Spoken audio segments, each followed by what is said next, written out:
sinomose. Que doença é essa?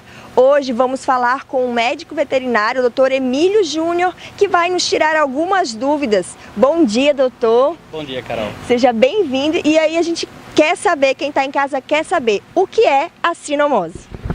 A sinomose ela é uma doença causada por um vírus chamado morbilivírus, e quando a gente vê na escala mundial de afecções das doenças infecto-contagiosas, ela é a segunda que causa mais óbito nos pacientes, só perdendo para a doença da raiva. Doutor, e qual é a forma de transmissão dessa doença?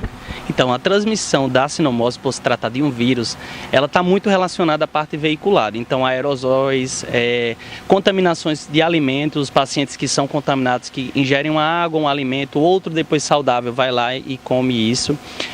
Também a questão do contato propriamente com as secreções oculares, nasais, fecais também.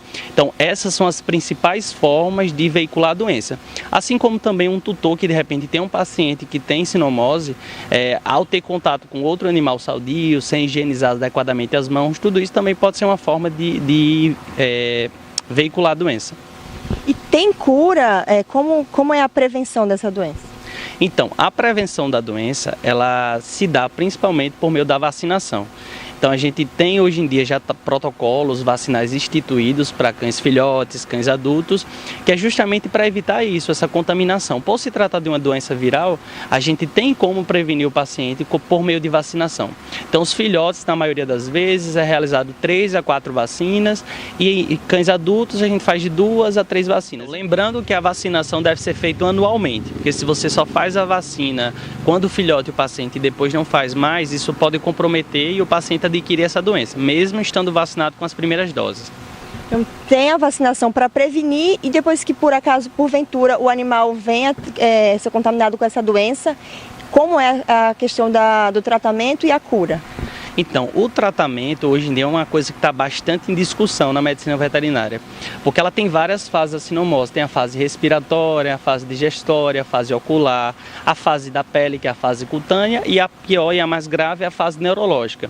Essas fases podem estar todas associadas, principalmente em cães jovens, ela tem uma apresentação diferente. Muitas vezes tem mais a parte digestória, com vômito, diarreia, que muitas vezes passa despercebido por alguns tutores. Acham que é apenas uma inflamação intestinal por alguma coisa que comeu ou de repente isso.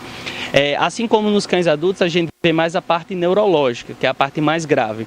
Então, assim, o tratamento vai variar de acordo com o acometimento. Se o paciente está com problema respiratório, possivelmente ele pode desenvolver uma pneumonia. Então, a pneumonia deve ser tratada. Se está com a fase cutânea, muitas vezes infecção cutânea, precisa tratar isso.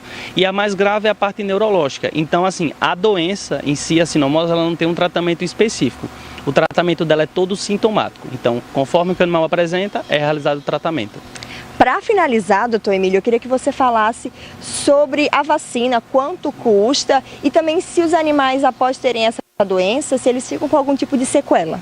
A questão do investimento vacinal nos pacientes, eles têm uma variação em torno de R$70 a R$90, dependendo de cada local do estabelecimento, podendo ser menor ou maior esse valor.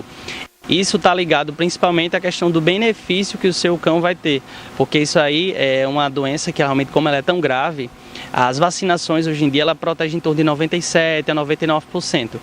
Nenhuma vacina tem o percentual de 100%, porém a gente vai reduzir um custo futuro, que muitas vezes o tutor acaba tendo mais. Então o paciente que contrai essa doença, o custo de internação, de medicação, tudo vai ultrapassar esse valor total. Então é importante a gente fazer essas vacinações. E com relação às sequelas que os animais desenvolvem, principalmente a parte neurológica, que hoje é mais grave. Ele pode perder os movimentos também dos membros e com isso requerer alguns atendimentos mais específicos, como acupuntura, fisioterapia, suporte e até muitas vezes com utilização de células-troncos, que alguns locais já fazem, para essa questão de prevenção desses quadros neurológicos ou realmente até na reabilitação animal, que hoje se preconiza muito nessa parte da neurologia, a gente preconizar a reabilitação animal. Ficou com alguma dúvida? Então vai lá no nosso YouTube, onde essa matéria vai ser postada e manda pra gente. Obrigada, doutor Emílio. A gente vai para um rápido intervalo e volta já já.